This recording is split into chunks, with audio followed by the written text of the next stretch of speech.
Good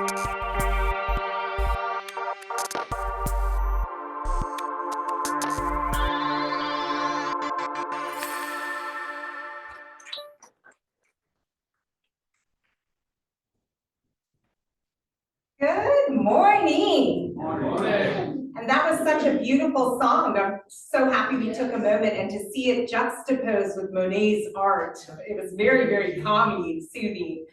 So I am so excited to see all of you and to be in community. And I just want to share that today is an extra special day in our culture because it is a holiday. It is Vishakani, which is our New Year's. So happy New Year's. So we really have some fun traditions with Vishakani as well. And so let's see if we're gonna have to dance today. Sometimes it works. Yay, maybe. Yay, okay, seems I don't know if it was you or the clicker, but thank you. So happy Vishakani, and I just wanted to take a moment to share. So what we do, we have a lot of fun traditions that are really, just really creative and delightful. And so my daughter's probably tired because part of this holiday, we wake them up well before sunrise. And so you wake your kids up, you blindfold them, you bring them down into this kind of beautiful setup that you would have. And so this actually is my Amma who's on Zoom. My Amma would actually do the most beautiful displays every year. And so she always has inspired me, and I get to do this now with my kids, which is such a joy. And there's a lot of tradition here. So what we do, you are giving gratitude for all of the beauty and the nourishment that life provides. So if you look closely, you're gonna see fruits. You're gonna see sometimes there's photographs, right, that are important. You might have some deities, things that for spiritual grounding. Often there will be kind of coins, different things that are represented, lentils, things from the earth to remind us of our connection to the earth. And then also you always place all of it in front of a mirror. And so when when a child comes down, you take off their blindfold, and the idea is they see this kind of bountiful reflection in the mirror, but also see themselves as part of that interweb and connection, right? So I am manifesting all this goodness and gratitude and renewing as we go into the new year. So it's kind of a very fun tradition. And then very fun for Ramila, the youngest actually makes that well because you go and you get blessings from all your elders. And so even Malin had to dig into, my son had to dig into his pockets today to give her money. So she made out well, so it's really a fun holiday. And so I'm so excited. And I think that, I can't think of a better way to start my kind of Sunday morning than to be in beloved community with all of you because I love coming here. So thank you for that gift. And then also, how perfect that we are focusing today on Gurudev Rabindranath Tagore, right? Or in India, sometimes they say Tagore.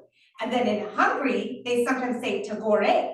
So the name is differently pronounced, right, in different places. And, Gurudev would say, I welcome them all, right? And so very fun. And so, of course, I have to put a little fun in here. So our letter of the day right now is P. Yeah, if you know Sesame, the letter of the day, the letter of the day. I love it. Sesame Street is so fun. And so when we think about Tagore, what an incredible Renaissance man. The definition of a Renaissance man and human being. He was a true polymath. He loved to study across disciplines and subjects. He was a poet, a philosopher, he was a painter, a performer, he played music, he composed over 2,000 songs in his lifetime. And when you talk about poems, over 1,000, over 8 volumes, books that are just timeless in so many ways. He also was a promoter of social justice and activism, and he was a pioneer for education. altogether, I would say he was pretty phenomenal. This man, you think about a human being who lived a very rich life, a courageous life, a life where he tried to fill his moments with knowledge and learning and the courage to try new things, to develop new skills. This was that man. And it's pretty amazing. He grew up, he was born in Kolkata, which was formerly Calcutta. So you may know kind of history of names changing across India, right, to take the British names that were placed on us and now take back our names. So he was born in Kolkata, and when he was born in 1861, he was one of 13 children. He was actually the oldest son in his family. Now, his mom died when he was very young, and so he was essentially raised by servants, right? So his family was very wealthy. His father was a businessman. He also was a huge supporter of the arts. So he was growing up in a place where literary journals, music, all of this was ever present. Now, as he grew up, his older siblings also helped to raise him. And he was very, very mischievous. He was very, very curious about the world from the time he kind of came out of the womb. And he really pushed back against a lot of the traditional norms, even around schooling. He was not one to just sit and learn only from books, but very early on, he was hungry to learn from people's stories, hungry to learn from the land and from traveling, hungry to learn from people who were in the field doing the craft and then coming back to read, to make those vital connections. And so he really started writing poetry at a very young age. In fact, some of his poems from 8 years old appear in many of his pieces and are some of his even best work, along with work that he wrote much later in life. And you can see this evolution of his writing, but through all the stages, there is this kind of rawness and connection to humanity that sings very clearly from his young age all the way into the age of 80 when he would pass away. The last 5 years of his life, in fact, were very, very difficult because Tagore was very sick. So he ended up, the last 5 years, they now kind of come back and they say he had a cancer of some sort. But there's also, looking at primary historical documents, the idea that he had a urinary infection that ended up causing very, very massive blockage and pain. And so for the last 5 years of his life, he struggled in immense pain. And he would even say that one of his best medicines and what kept him alive during that time was poetry. Poetry, his best friend. And now we are in April, National Poetry Month. So I just love the timing of all of this. How lovely. So, there are many, many pieces from Tagore that we can celebrate, right? And here are some words. One that I love is called My Song. The song of mine will wind its music around you, my child, like the fond arms of love. This song of mine will touch your forehead like a kiss of a blessing. When you are alone, it will sit by your side, whisper in your ear. When you are in the crowd, it will fence you about with aloofness. My song will be a pair of wings to your dreams. It will transport your heart to the verge of unknown. It will be like the faithful star overhead when dark night is over your road. My song will sit in the pupils of your eyes and will carry your sight into the heart of things. And when my voice is silenced in death, my song will speak in your living heart. Powerful, right?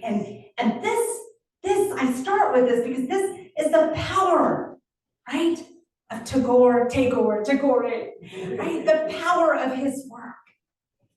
He had this timelessness, this connection, this ability to recognize both fragility of life, the gift of life, but also this idea of how the impact we leave on this earth ripples and continues forward.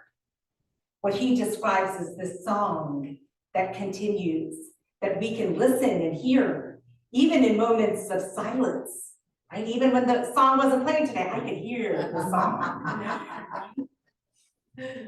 And so some of the other things that are kind of fun as we learn about his life, and there is so much, I should just start by saying, this could be, an entire year of a series if we were going to unpack his life because it was that rich. When he was a kid, his nickname was Rubby, right? So they would all call him Rubby, little Rubby. And, again, he was born in 1861. He is often well known around the world because he was the first non-European and first Indian or Asian to win a Nobel Prize in literature. Really big deal. He won this prize in 1913. He did have mentors that also helped. Mentors such as William Yeats and Ezra Pound, right? Poets you may be familiar with that actually saw the divine beauty in Tagore's work and helped to lift it as well. Now, he spoke at the World Parliament of Religions 2 times in his lifetime, 1929 and again in 1937. He composed the national anthem that you heard earlier today of India. I wish my Amma was here because her version is the best. She sings it so beautifully. He also composed the national anthem for Bangladesh. He also influenced heavily the national anthem for Sri Lanka. Can you imagine having that type of impact, right? His musical compositions transcended in a way, in such a beautiful way. In addition, he, in 1940, received an honorary doctorate from Oxford University. So they recognized him for being this incredible man of so many talents. During his lifetime, he also studied at the University of Illinois. And so he was actually at Illinois Urbana, that campus. He came and actually studied and did lectures. He was a guest lecturer for a very brief period of time, but his impact was so profound that now they have a Tagore festival every year that they do annually. It's usually in the fall. So if you end up finding yourself just loving his poems and his work, you may want to go check out the festival one year, right? Because it's a lot of fun. It's just a celebration of his being and his work. In addition, I think there's this kind of beautiful circular journey in his life. So he grew up, in this house where it's a beautiful house. You can go visit it in Kolkata. They now made a museum, and there's actually also a university or campus built right there as well. So his love for education was so strong. He wanted that when he passed away to be a place of learning. But when you go there, what's beautiful and incredible is he very intentionally chose to go back and pass away in his childhood home, in the space where he was kind of spending his most earliest years, to come back and reflect as he passed away. So there's this real circular energy as well when you go there, right? And he was very, very big, in terms of India's freedom movement. So, a lot of times we talk, of course, about Mahatma Gandhi, but Tagore also played a huge part. He envisioned a free India from under, moving away from British rule very early on. And in fact, that also goes back to your question earlier with the Jaya, hey, it's also victory, right? This kind of victory and unity and freedom all wrapped up. And he really envisioned that. And he would become known by so many as Gurudev, which means divine teacher or mentor, and also as the bard of Bengal. These are some of the ways he was labeled and named. Now, a very special little insight into the name Gurudev. It is said that he actually helped to give Mahatma Gandhi the honorary term of Mahatma, which means great soul. So he actually added the Mahatma to Gandhi, and Gandhi actually gifted him Gurudev, divine teacher. They both shared a very beautiful friendship. They did not see eye to eye on some things. So one example would be when Gandhi, he led a lot of peaceful demonstrations and protests, but within there, it was interesting. One example would be he told, as part of kind of the freedom movement, to get rid of any kind of clothes that were, British clothes, and we were going to make our own cotton and actually spin it and make our own clothes, right? To be independent. Well, during this time, many of the protesters actually ended up burning as a visible sign their old clothes, right? And so they would burn the old clothes, and then it was kind of symbolic as they made the new clothes. But Tagore actually came back, and he actually questioned Gandhi, and he said, if we're really going to be about peace, do we need to be burning those clothes? Is there a better way, right? We could put these clothes to rest, as opposed to just putting them in flames. And they would dialogue on things like this that were nuances within the freedom movement. Really, really interesting friendship between them. And they had such great respect and honor and love for each other. They wrote letters. Even when they were jailed, they had these letter exchanges that are just quite amazing to read. So again, his love of education. We have to recognize and lift this because he was a visionary. From a very early age, he really started to push back against traditional models of education. And in fact, in 1901, he opened up his own ashram and really a school for young ones to learn, including his own kids at the time. And part of that educational system was play. Part of that educational system was this love for nature. He encouraged and said some of the best learning we can have. It is not about information, but it is about connection, and it is about harmonious existence, which we can really start to find when we are in nature, right? Feeling sunlight, looking at trees, and then when we're in community with people. And so he really started to push against education in many ways. He also was a strong advocate for women to be educated. I love this. Another interesting thing about his life. So he was in his 20s, and back then the practice was very common that an older man would marry a very, very young girl. So he was married, his wife, Rinali, was 10 years old. And so he was in his 20s, she was 10 years old. And this was normal practice back then, right? And so he was married to her at 10. But here's the thing I like about Tagore. He ended up becoming one of the biggest advocates against child marriage because he respected and had a friendship with his wife and recognized, because she shared openly, this is uncomfortable, right? Does not feel right. And he listened, and later in life, he would speak out. He would say, we have to stop this. This is not a healthy practice. Let the child be a child, right? We're not supposed to force this. And that was very progressive and visionary at his time. And so he really was a justice advocate, from the freedom movement all the way to making sure that women were receiving education, all the way to saying also that everyone should have access to education. And this was at a time where education was often just given to elites, right? And so he himself came from an elite Brahmin family in Kolkata, but he pushed back against classism as well, to say that education needs to be opened up.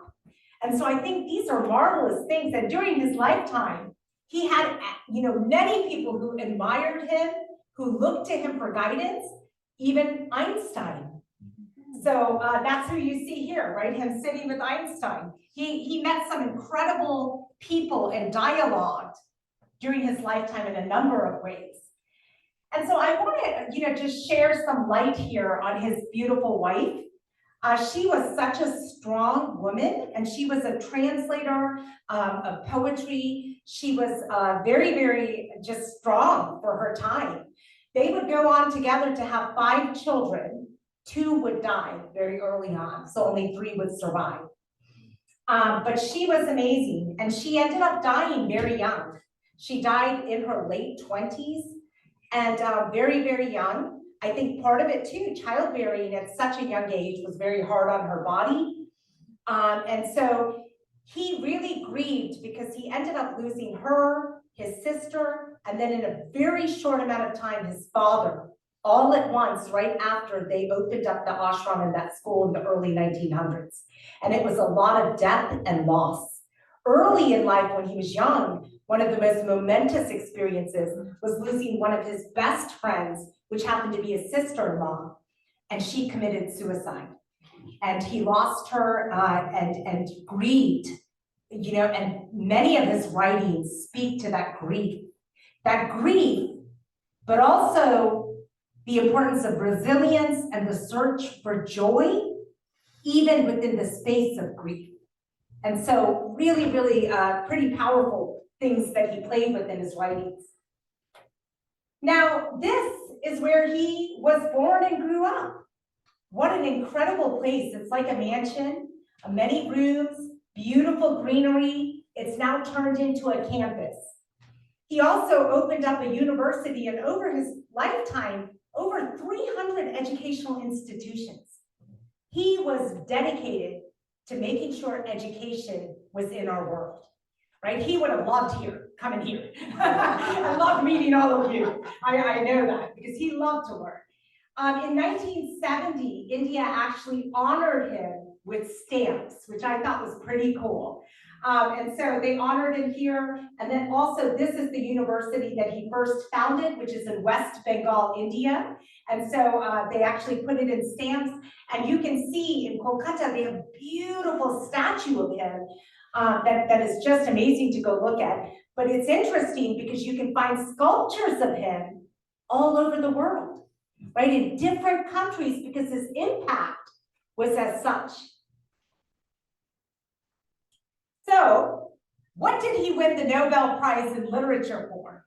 He won it for this poetry book, Gitanjali.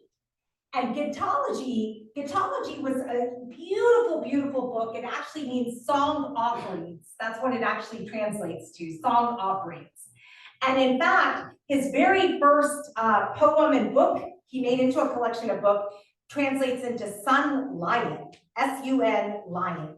So he was playing with nature and this idea of music and harmony in so much of his work. Now this, very, very powerful. This is what won him the prize. And the introduction is written by William Yeats. So William actually wrote the introduction for this. They translated it. Now the translations were very difficult and tricky because we have a lot of words, right, that are in Bengali that don't translate to English. And he also pulled from Sanskrit. So trying to make sure that we translate with authenticity can be a bit tricky, but he worked very closely to make sure those words, right, transformed across languages in a very real way. And William Butler Yeats, he would say this about Tagore's work. He said, these lyrics, which are in the original, my Indians tell me, full of subtlety and rhythm, of untranslatable delicacies of color, of metrical invention, display in their thought a world I have dreamed of all my life long. I thought it's beautiful, right? And Yeats said he was reading poetry ferociously, but never did he read poems that took him to such other landscapes and realms, even spiritual, mystical realms. And so really speaks to the power. And he incorporated nature in a lot of his pieces. His beliefs, of course, were rooted in nature, in humanism, universalism, and the pursuit of beauty and social justice. And he would come in his lifetime to teach us that some of the most beautiful things are found in the simplest of moments and simplest of things. He would go on, the philosopher in him, to say the problem with humans is we have a problem being simple. Sometimes because of greed, sometimes because we want so much, it can be a challenge for us. But yet if we're allowed to kind of simplify, we actually can see the beauty even more. And so lots of beautiful poems, and we don't have time to go through all his poems today. I don't want to keep you from coffee and tree circle time. But I just wanted to say The Stream of Life is one of the poems I recommend you check out. One of the other poems I love is on the hypocrisy of faith. And in this poem, he plays with the idea that true faith doesn't just sit and reward itself within a church wall, but it actually lives out as well, right? It does stuff for community. Very, very aligned with the UU principles, which is something that I love and I think you all will find delight in. And then Poems on Time. This is one of my favorite poems, and how perfect today you shared about Kathy sharing the butterfly video. It was perfect timing. Poems on Time. The butterfly counts not months, but moments, and has time enough. Time is a wealth of change, but the clock in its parity makes its mere change and no wealth. Let your life lightly dance on the edges of time, like dew on the tip of a leaf. Really beautiful, right? Reminding us to soak in those moments, So here he is with Gandhiji. Just had to put some photos in there for us as we think about his life. And then another kind of poetic and philosophical wisdom of Tagore that I love. Gurudev would say, you can't cross the sea merely by standing and staring at the water.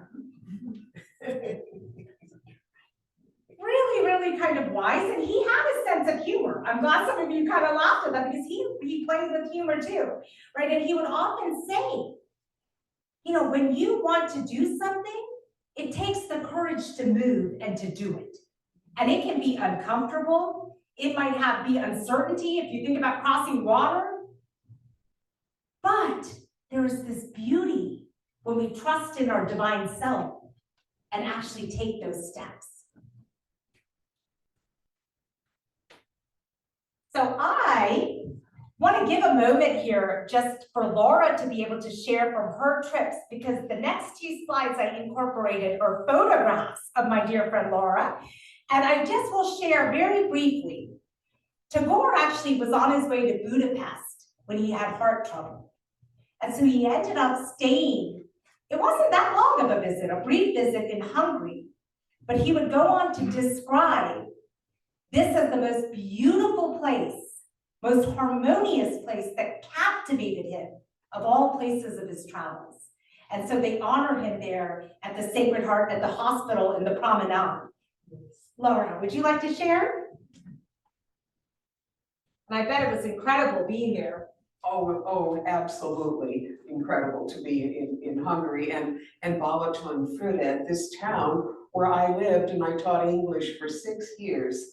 And after a full day of teaching, I would love to go down to that promenade there, which after Tagore's visit to the heart hospital was renamed the Tagore Sétál, which means the Tagore Promenade. So I have walked his promenade many, many times and visited the heart hospital. It's a great hospital. Even today, it's famous. I've met people on the train coming from other countries just to seek help at this heart hospital. Without getting too much off the track, I kind of want to say it because this heart hospital has a connection with one line of ancestry in my family. There's a famous family of doctors. Their name is Korani. And so they are also affiliated with that heart hospital. Yes, but you can walk, down and see his statue. And so he's very well remembered. And I will say this, Hungarians just have a sense of reverence for the past. I think it's more of in their consciousness than here as a rule. So if you've done something wonderful, probably you're gonna get some kind of public recognition, and he did. Beautiful. Thank you for sharing. I love that. And yeah, and and the words are really beautiful here. They say, when I am no longer on this earth, my tree, because he planted a tree, a linden tree actually, before leaving. Our culture has this it comes from Sanskrit Veda saying, if we plant a tree, and if the roots actually stick and make, then we will live long enough to see its branches. And so he wanted to return to Hungary, and he also wanted to gift them with the tree. And so it says, on this earth, my tree, let the ever-renewed leaves of thy spring murmur to the wayfarther. The poet did love when he lived. And he loved the people of Hungary, and the Hungary people loved him. Most of his translations, they translated most of his books before other countries did. And so really interesting. And I have an original poem I wrote, Boundless Travels into the Divine, that honors Tagore. And what I'm going to do is I'm going to email it to Laura and Joe to send out to everybody, because I will not keep you, it's a little long. But what I will tell you is when you read it, I hope that you get a sense and feel Tagore's life and impact and legacy, but also with that reminder that the divine is often all around us if we just open our hearts and eyes. And the divine is inside of you, and it's inside of me, all of us. And as I close out today, I want to share something else. Of all Tagore's teachings, Gurudev would end his life by saying that one of the best gifts we can give each other is to share moments of joy. That even when life is heavy, it is beating us down, it is full of struggle and pain, we can make space, even if it's carving out a corner, for joy. And how important that is. How that joy can bring sunshine across cultures and unify us. So continue to make space for joy, especially in National Poetry Month and this beautiful spring. I think flowers remind us of joy as well. And with that, I am going to let you have your coffee. Namaste. Namaste. Thank you for having me. For the poetry of Tagore, beautiful. You can hear him reading it in his voice as well.